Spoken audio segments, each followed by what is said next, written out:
sepakat semua ahlus sunnah wal jamaah tanpa ada satupun perbedaan bahwa semua ahlus sunnah wal jamaah yakin dan percaya akan kedatangan Imam Mahdi.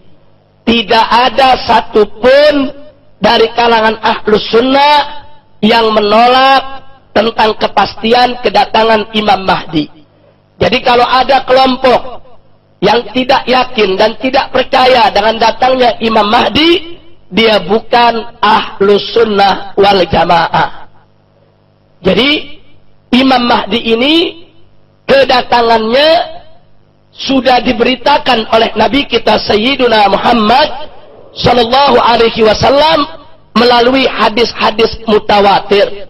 Hadis yang disampaikan oleh para sahabat, tabi'in, tabi'in dengan jumlah yang banyak sampai kepada kita, sehingga tidak pantas lagi untuk diragukan kesahihannya karena derajatnya sudah mencapai tingkat tawatur. Nah, kemudian yang kedua, masih soal Imam Mahdi. Yang menjadi keyakinan ahlus sunnah adalah sepakat bahwa Imam Mahdi merupakan dzurriyyah Nabi kita Sayyiduna Muhammad sallallahu alaihi wasallam. Dan ini sekaligus menjadi bukti sebagaimana tadi disinggung oleh Al-Ustadz Al-Habib Ali bin Hasan, yaitu Al-Bahar, bahwa keturunan Nabi kita alaihi salatu wassalam tidak akan terputus sampai hari ini, saudara. Nah, salah satu buktinya adalah ini, di mana Imam Mahdi nanti akan datang dari dzurriyyah Nabi. Jadi kalau ada yang mengatakan dzurriyyah Nabi sudah terputus, kalau ada yang mengatakan hari ini sudah tidak ada lagi dzurriyyah Nabi, lalu dari mana itu Imam Mahdi datangnya? Sementara berdasarkan keyakinan ahlus sunnah wal jamaah yang bersumber dari hadis-hadis yang sahih, bahwa Imam Mahdi adalah keturunan daripada Sayyidatuna Fatimah Zahra radhiyallahu taala anha, yang merupakan putri kesayangan Nabi kita Sayyiduna Muhammad sallallahu alaihi wasallam. Nah, dari sini kita tahu kalau ada kelompok-kelompok yang mengakui seseorang sebagai Imam Mahdi padahal yang bersangkutan bukan dzurriyyah Nabi. Kalau ada kelompok-kelompok yang mengklaim pimpinannya sebagai Imam Mahdi, sebagaimana sering terjadi di zaman kita sekarang ini, ketahuilah bahwa mereka bukan ahlus sunnah wal jamaah. Jadi Imam Mahdi tidak akan datang dari keturunan yang lain kecuali dari keturunan Nabi kita Sayyiduna Muhammad sallallahu alaihi wasallam. Nah, kemudian yang ketiga, masih soal Imam Mahdi. Bahwa Imam Mahdi, Nabi mengabarkan ismuhu ismi, kata Nabi. Nama Imam, kata Nabi, nama Imam Mahdi itu sama dengan namaku. Nama Nabi kita adalah Sayyiduna Muhammad. Berarti Imam Mahdi juga bernama Muhammad. Nah, kemudian selanjutnya ciri ahlus sunnah seputar Imam Mahdi yang keempat, yang merupakan ciri ahlus sunnah wal jamaah yang ke-56, bahwa Imam Mahdi pasti akan memimpin dunia. Karena begitulah hadis yang datang dari Nabi. Imam Mahdi itu akan memimpin dunia, akan menegakkan khilafah. Ini suatu kepastian, merupakan dalailun nubuwah. Ini merupakan bagian daripada bukti kenabian Nabi kita Sayyiduna Muhammad sallallahu alaihi wasallam yang akan terbukti di kemudian hari.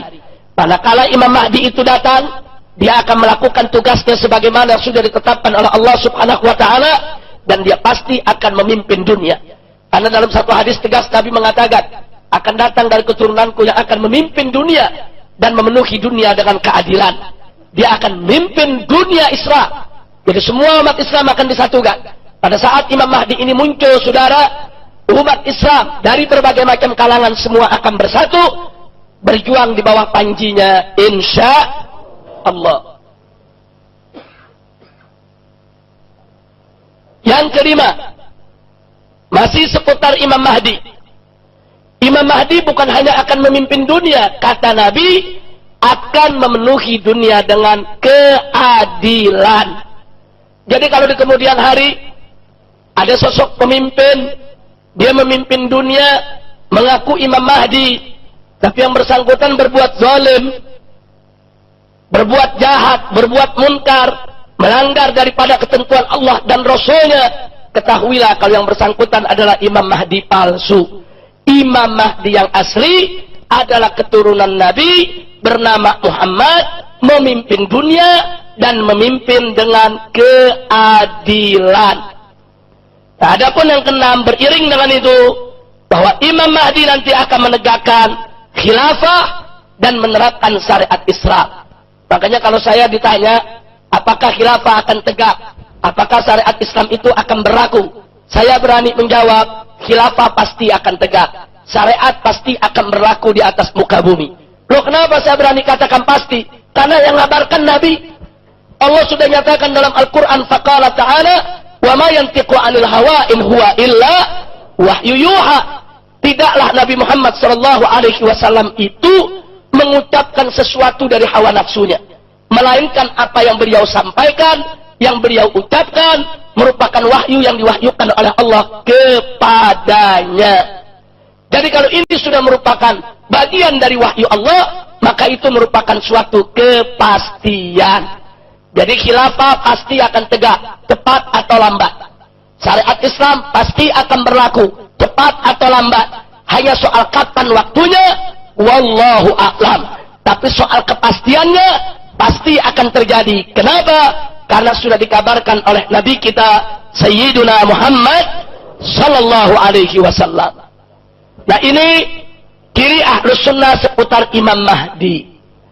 Nah, saudara, satu lagi yang perlu saya tambahkan, tidak ada keyakinan di kalangan Ahlus Sunnah kalau Imam Mahdi itu pernah lahir di beberapa abad yang lalu.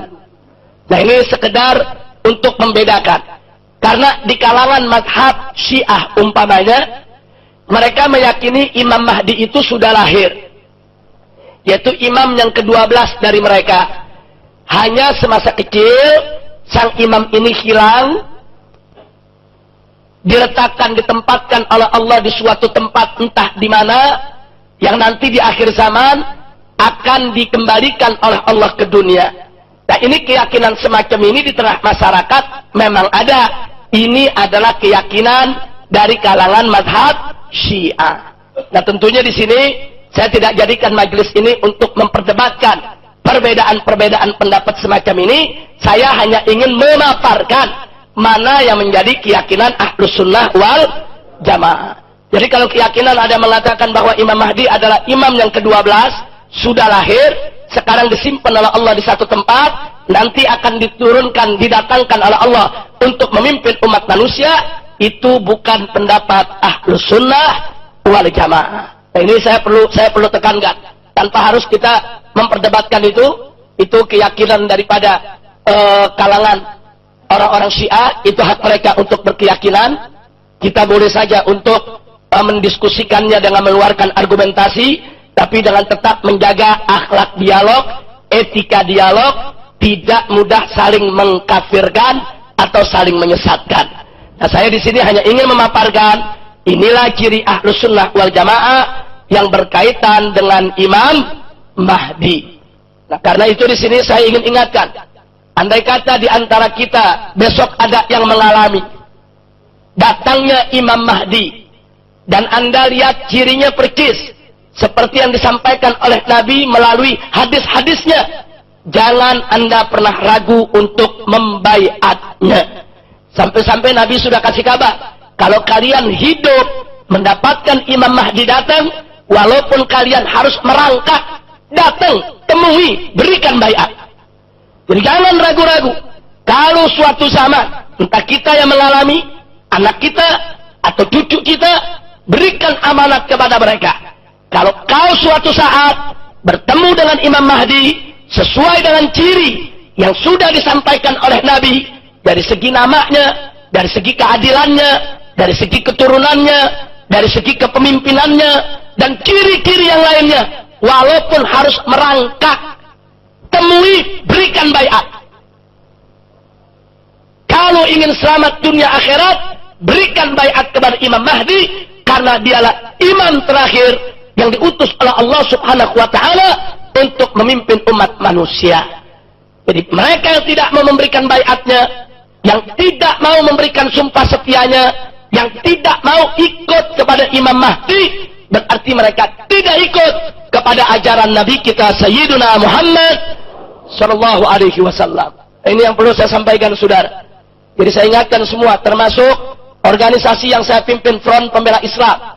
Ini hanya sekian banyak, ini hanya setetes dari sekian banyak jalan untuk mencoba membuka jalan bagi kedatangan Imam Mahdi yang kita cintai, saudara. Artinya, kalau Imam Mahdi sudah datang, tidak ada organisasi, tidak ada madhab, tidak ada firaq, semuanya harus ikut kepada Imam Mahdi, saudara. Tidak ada FPI, tidak ada NU, tidak ada Muhammadiyah.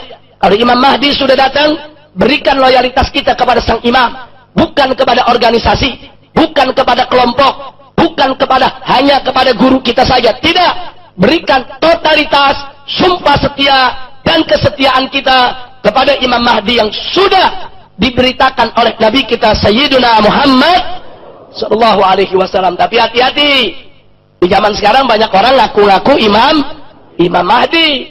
Saudara, jangankan yang bukan turunan Nabi, yang turunan Nabi saja nggak bisa seenaknya ngaku Imam Mahdi, saudara. Sekarang kadang-kadang yang keturunan yang nggak jelas ngaku Imam Mahdi. Nah, ini lebih kacau lagi, saudara. Jangan, saudara. Imam Mahdi punya ciri, ada ciri-cirinya. Silakan Anda baca, banyak sekali di kalangan Ahlus Sunnah wal Jamaah kitab-kitab yang khusus bicara tentang Imam Mahdi.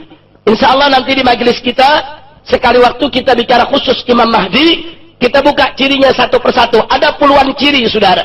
Jadi dari ciri itu kita tahu, kalau sang imam ini datang, kita bisa lihat, oh cirinya begini gak? Cirinya begini gak? Cirinya begini gak? Kalau cocok, dia Imam Mahdi. Kalau tidak cocok, dia bukan Imam Mahdi. Jadi jangan sembarangan untuk mengakui seseorang sebagai Imam Mahdi tanpa dirujuk kepada hadis Nabi kita Sayyiduna Muhammad sallallahu alaihi wasallam. Karena Lia Eden sendiri ngaku Imam Mahdi. Belakangan ngaku sebagai Jibril, dia bilang yang jadi Imam Mahdi anaknya, saudara.